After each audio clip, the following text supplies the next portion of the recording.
എന്തെല്ലാം കള്ളപ്രചരണം നടക്കുന്നത്. എന്താണ് തൂഫാൻ പരിപാടിക്ക് നേതൃത്വം കൊടുക്കുന്ന ആഭ്യന്തരമന്ത്രിയുടെ സ്റ്റാഫിൽ വീട്ടിൽ നിന്ന് കഞ്ചാവ് പിടിച്ച ഒരാളെ സ്റ്റാഫാക്കി. പച്ചക്കള്ളല്ലേ പ്രചരിപ്പിച്ചത്. അങ്ങനത്തെ ഒരാളെ സ്റ്റാഫിനെ വെച്ചിട്ടില്ല, ഇപ്പോഴും വെച്ചിട്ടില്ല, അതിനു മുമ്പും വെച്ചിട്ടില്ല, ഒരു സമയത്തും വെച്ചിട്ടില്ല.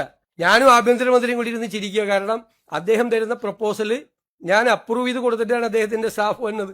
അങ്ങനെ ഒരു പ്രപ്പോസൽ അദ്ദേഹം തന്നിട്ടുമില്ല, ഞങ്ങൾ അപ്രൂവ് ചെയ്തിട്ടില്ല. ഇല്ലാത്ത കഥ. എന്നിട്ട് കുറെ മാധ്യമങ്ങൾ അത് ഏറ്റുപിടിക്കുക. പിന്നെ KSRTCയിൽ ചരിത്രപരമായ വിപ്ലവകരമായ ഒരു പരിപാടി സൗജന്യയാത്ര നടപ്പാക്കി. ആ സൗജന്യയാത്ര നടപ്പാക്കിയപ്പോൾ സിറ്റി ബസ്, ഓർഡിനറി ബസ് അല്ല സിറ്റി ബസ്സാക്കി മാറ്റിയെന്നും പറഞ്ഞു വ്യാജ പ്രചരണം നടത്തി. ഒറ്റ ബസ് പോലും ഓർഡിനറി ബസ് സിറ്റി ഫാസ്റ്റ് ആക്കിയിട്ടില്ല. സിറ്റി ഫാസ്റ്റ് ഇപ്പോ പല സൗകര്യത്തിനും വേണ്ടി തിരുവനന്തപുരത്ത് ഓർഡിനറി ആക്കിക്കൊണ്ടിരിക്കുക. ഇന്നലെ കണക്ക് വന്നല്ലോ, എത്ര ലക്ഷം പേരാണ് അതിൽ യാത്ര ചെയ്തതെന്ന്. ആവേശഭരിതരായി കൂടുതൽ ചെയ്ത്, ഇന്നലത്തെക്കാളും കൂടുതൽ ആളുകളല്ലേ ഇന്ന് യാത്ര ചെയ്തത്. നുണ പ്രചരിപ്പിക്കുകയാണ്. പിന്നെ വേറൊരു വാർത്ത, ഈ സഹകരണ സ്ഥാപനങ്ങളിലെ മുഴുവൻ ഫീസ് കൂട്ടി UDF സർക്കാർ വന്ന ഉടനെ തന്നെ വ്യാപകമായ പ്രചരണമാണ്. ഫെബ്രുവരിയിൽ കഴിഞ്ഞ സർക്കാരാണ് കൂട്ടിയത്. എഴുതി വെച്ചോ, കഴിഞ്ഞ സർക്കാരാണ് കൂട്ടിയത് ഫെബ്രുവരിയിൽ. ഞങ്ങളല്ല കൂട്ടിയത്. ഞങ്ങൾ അധികാരത്തിൽ വന്നതിന് ശേഷം ₹1 കൂട്ടിയിട്ടില്ല. ഇടുക്കിയിൽ ഒരു ഇക്കോളജിക്കൽ സോൺ പ്രഖ്യാപിച്ചു, പരിസ്ഥിതി ലോലമേഖല പ്രഖ്യാപിച്ചു.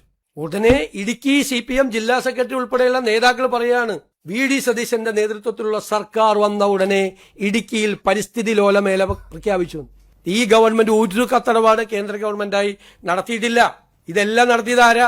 പുതുക്കിയ ഇക്കോ സെൻസിറ്റീവ് സോൺ പ്രപ്പോസൽ കേന്ദ്ര സർക്കാരിന് 13/10/2025 സമർപ്പിച്ചിരുന്നു. ഞങ്ങള് 18/5 അധികാരത്തിൽ വന്ന ഞങ്ങളുടെ ഗവൺമെന്റ് കേന്ദ്ര ഗവൺമെന്റുമായി ഒരു കത്തിടപാട് നടത്തിയിട്ടില്ല.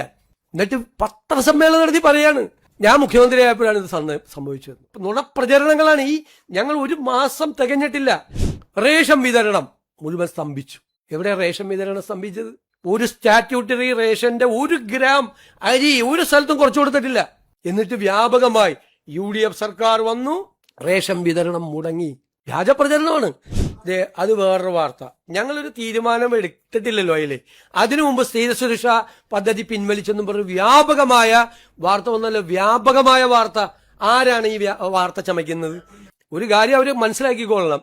ഇതുപോലെ കഴിഞ്ഞ 1-2 വർഷം വ്യാപകമായി കള്ളപ്രചരണം നടത്തിയാണ് PRDയുടെ കൂടി സഹായത്തോടു കൂടി. ഇരുണ്ട കാലം എന്നുള്ള ഒരു ഇതുണ്ടായിരുന്നു, അത് PRDയുടെ സഹായത്തിലാണ് ചെയ്തത്. എനിക്കെതിരായിട്ടുള്ള വ്യാപകമായ പ്രചരണം നടത്തിയത് PRDയിലെ ഉദ്യോഗസ്ഥർ കൂടി പങ്കെടുത്തുകൊണ്ടാണ്.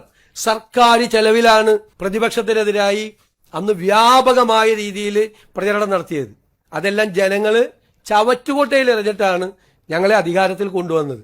ഞങ്ങൾ അധികാരത്തിൽ വന്ന് ഇരുന്ന് തുടങ്ങുന്നതിന് മുമ്പേയുള്ള വ്യാജമായ പ്രചരണങ്ങളുടെ 1/2 ഡസൻ വ്യാജ പ്രചരണങ്ങളുടെ കാര്യമാണ് ഞാനിപ്പോൾ വിശദീകരിച്ചത്.